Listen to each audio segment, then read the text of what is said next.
Je voulais évoquer avec vous une anecdote, petite histoire qui m'est arrivée. C'est l'histoire de la rencontre avec un candidat qui avait cette particularité d'être admissible pour la 3e fois à l'oral. Donc par 3 fois, il était allé, il avait réussi le cap de l'écrit et il était allé à l'oral. Et à chaque fois, hélas, il avait échoué. Donc il était un peu désespéré par ces résultats négatifs. Il se demandait comment y arriver. Et puis il était donc venu me demander des conseils. L'autre particularité de ce candidat, c'est que quand je lui ai exposé différents conseils, au bout du compte, il m'a dit oui, bon, d'accord, mais je vois pas trop en quoi c'est pertinent de faire tout ce que vous dites là. Annoncer les choses dont on va parler, ensuite les servir, soigner les transitions, tout ça, ça fait un peu répétition. Bref, il était plutôt négatif par rapport à mes conseils.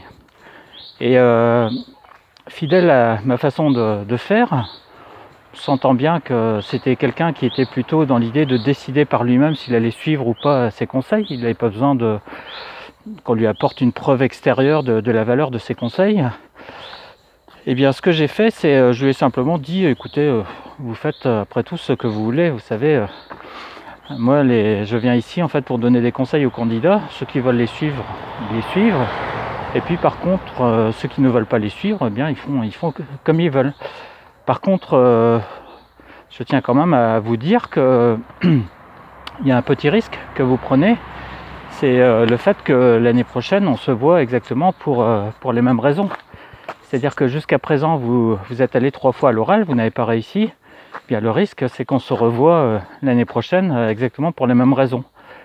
Et donc, il a commencé à réfléchir un peu à tout ça, et puis il s'est dit, oh là, c'est pas dit que je sois sur la bonne voie avec mes histoires, là, avec ma façon de faire, avec ma façon de voir les choses. Et au bout du compte, il a décidé de suivre mes conseils. Et comment les choses se sont passées par la suite, eh bien, je l'ai su par un message plutôt sympathique qu'il m'a transmis quelques temps plus tard, quelques semaines après. Un message dans lequel il disait la chose suivante. Il disait qu'il avait l'impression d'avoir décroché une médaille aux Jeux Olympiques. Ça, je m'en souviens bien. Donc, il disait qu'il avait l'impression d'avoir décroché une médaille aux Jeux Olympiques. Alors, pour quelle raison ?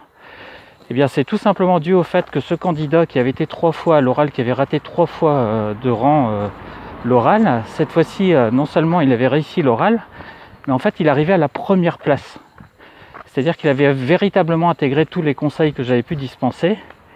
Et au bout du compte, il finissait premier à son concours.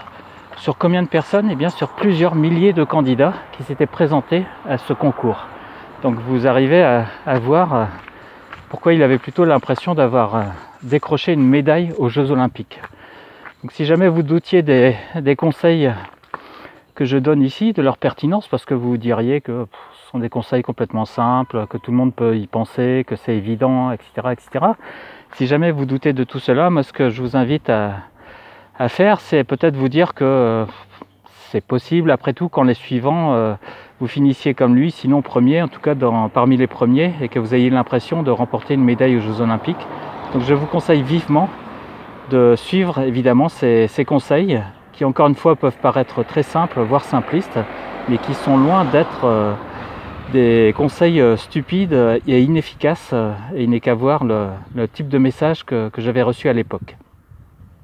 À bientôt pour d'autres conseils au-delà de cette présente anecdote.